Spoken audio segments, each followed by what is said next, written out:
യേശുരാജൻ നാമത്തിനു ജയം ജയം എപ്പോഴും. ആറാമത് സങ്കീർത്തനം 36:7. സങ്കീർത്തനം 36:7. ദൈവമേ നിന്റെ ദയ എത്ര വിലയേറിയത്. ദൈവമേ അങ്ങയുടെ ദയ എത്ര വിലയേറിയത്. മനുഷ്യപുത്രന്മാർ നിന്റെ ചിറകിൻ നിഴലിൽ ശരണം പ്രാപിക്കുന്നു. നിന്റെ ചിറകിൻ നിഴലിൽ മനുഷ്യപുത്രന്മാർ ശരണം പ്രാപിക്കുന്നു. ആമേൻ. ദൈവത്തിൻ്റെ ദയ എന്നുള്ള ദൈവത്തിൻ്റെ തണൽ. ആമേൻ. ദൈവത്തിൻ്റെ മഹാദയ എന്നുള്ള ദൈവത്തിൻ്റെ തണൽ. ദൈവത്തിൻ്റെ സ്വഭാവം എന്താണ്? ഉൽപ്പത്തി പുസ്തകം 18:14 പ്രകാരം, ജെരേമിയ 32:17 പ്രകാരം, ജെരേമിയ 32:27 പ്രകാരം, ലൂക്കോസ് സുവിശേഷം 1:37 പ്രകാരം, 1 യോഹന്നാൻ 5:20 പ്രകാരം, എബ്രായർക്കെഴുതിയ ലേഖനം 7:25 പ്രകാരം, വെളിപ്പാട് പുസ്തകം 4:11 പ്രകാരം, 1 തിമോത്തിയോസ് 6:10 പ്രകാരം, 15-16 പ്രകാരം, പുറപ്പാട് പുസ്തകം 24:17 പ്രകാരം, ആവർത്തനം 7:21 പ്രകാരം.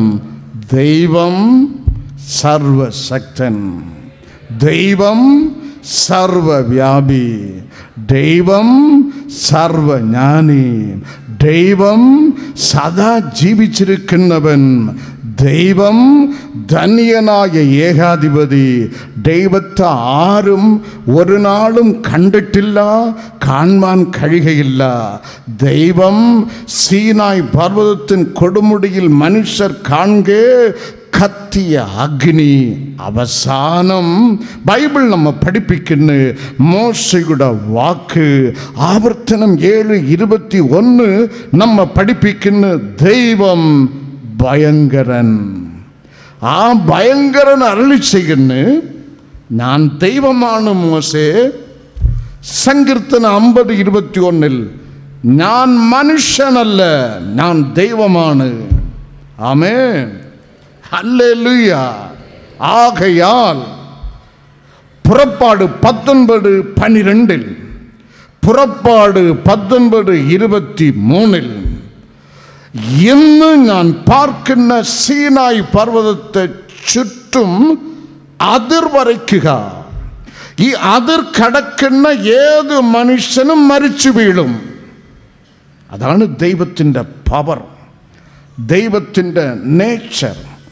ഏത് മനുഷ്യൻ ഈ അതിർത്തി എൽകൈ കടക്കുന്നുവോ അവൻ മരിച്ചു വീഴും. ഞാൻ ഭയങ്കരൻ. ആ ദൈവമാണ് 2000 ആണ്ടുകൾക്ക് മുമ്പ് വചനം ജഡമായപ്പോൾ ബത്ലഹേമിലെ ഒരു തച്ചൻ്റെ മകനായി ജനിച്ചത്. ആമേൻ, ആമേൻ, ഹല്ലേലൂയ. ഫിലിപ്പിയർ 6:8 നമ്മെ പഠിപ്പിക്കുന്ന ദൈവത്തിൻ്റെ സമത്വം, ദൈവത്തിൻ്റെ രൂപം. ഇത് രണ്ടും സ്വർഗത്തിൽ ഊരി വെച്ച് സാധാരണ മനുഷ്യനായി ഈ ഭൂമിയിൽ ഇറങ്ങി സ്വർഗത്തിൽ ഇരുന്നവൻ. മത്തായി 1:23 നമ്മെ പഠിപ്പിക്കുന്ന ഇമ്മാനുവേലായി നമ്മോട് കൂടെ നടന്നവൻ. അവസാനം സ്വർലോകം കയറിപ്പോകുമ്പോൾ ശിഷ്യന്മാർക്ക് വാഗ്ദത്തം നൽകുന്നു. ഞാൻ പോകാഞ്ഞാൽ പരിശുദ്ധാത്മാവാം ദൈവം വരികയില്ല. പിതാവ്, പുത്രൻ, പരിശുദ്ധാത്മാവ് 3 ദൈവങ്ങളല്ല, ത്രിയേക ദൈവം. ആ ക്രിസ്തുവിന്റെ ആത്മാവ് കൊലോസ്യർ 1:27 അവൻ തന്നെയാണ് യഹോവ, അവൻ തന്നെയാണ് ക്രിസ്തു, അവൻ തന്നെയാണ് ആത്മാവാം ദൈവം. കൊലോസ്യർ 1:27 ആ മർമ്മം, 7 മർമ്മം, ദൈവഭക്തി എന്നുള്ള മർമ്മം, ക്രിസ്തു എന്നുള്ള മർമ്മം കൊലോസ്യർ 4:3, 1 തിമോഥെയോസ് 3:16 ആ മർമ്മം മഹത്വത്തിന്റെ പ്രത്യാശയായ ക്രിസ്തു നിങ്ങളിൽ. ആമേൻ.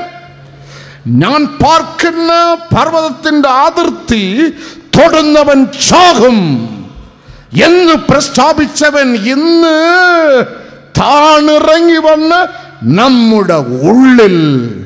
അതാണ് ദയ. ആമേൻ. ദൈവത്തിന്റെ മഹാദയ. രണ്ടാമത് പുറപ്പാട് പുസ്തകം 24 അധ്യായം 2 വചനത്തിലെ ബൈബിൾ നമ്മെ പഠിപ്പിക്കുന്ന മോശയോടൊപ്പം മറ്റ് 73 ആളുകൾ, ഒന്ന് മഹാപുരോഹിതൻ അഹരോൻ, വേറെ 2 ആളുകൾ, മറ്റ് 70 മൂപ്പന്മാർ, മൊത്തം 74 ആളുകൾ. കർത്താവ് മോശയോട് അരുളി ചെയ്യുന്നു, എനിക്ക് കരുണ കാണിക്കണമെന്ന് മനസ്സുള്ളവനോട് ഞാൻ കരുണ കാണിക്കും. ഈ 74 ആളുകളിൽ മോശെ നിനക്ക് മാത്രം എൻ്റെ അടുത്ത് വരാം. മോശയ്ക്ക് മാത്രം കരുണ. അത് അന്ന്. ഇന്നോ എല്ലാവർക്കും കരുണ. ആമേൻ. എല്ലാവർക്കും കരുണ. ലൂക്കോസ് 2:10 ക്രിസ്തു എല്ലാവർക്കും വേണ്ടി ജനിച്ചു. 2 കൊരിന്ത്യർ 5:14 ക്രിസ്തു എല്ലാവർക്കും വേണ്ടി മരിച്ചു. 1 തിമോഥെയോസ് 6:14 ക്രിസ്തു എല്ലാരെയും ജീവിപ്പിക്കുന്നവൻ. 2 പത്രോസ് 3:9 ക്രിസ്തു എല്ലാരെയും രക്ഷിക്കുന്നവൻ. അപ്പോസ്തലർ 17:25 ക്രിസ്തു എല്ലാവർക്കും എല്ലാം നൽകുന്നവൻ. അന്ന് മോശയ്ക്ക് മാത്രം. ഇന്ന് തൻ്റെ സ്നേഹം, തൻ്റെ കൃപ, തൻ്റെ ഫെയ്ത്ത്ഫുൾനെസ് എല്ലാവർക്കും. അതിൻ്റെ പേരാണ് ദയ. ദയ എന്നുള്ള തണൽ. അവസാനം ബൈബിൾ നമ്മെ പഠിപ്പിക്കുന്ന ഐശയ്യാ പ്രവചനം 49 2 വചനത്തിൽ അവൻ എൻ്റെ വായ മൂർച്ചയുള്ള വാൾ പോലെയാക്കി. അടുത്ത് എല്ലാവരും പറയണം എന്നോടൊപ്പം, തൻ്റെ പോരാ തൻ്റെ കൈയുടെ നിഴലിൽ എന്നെ ഒളിപ്പിച്ചു. ദൈവത്തിൻ്റെ കൈ നമുക്ക് തണൽ.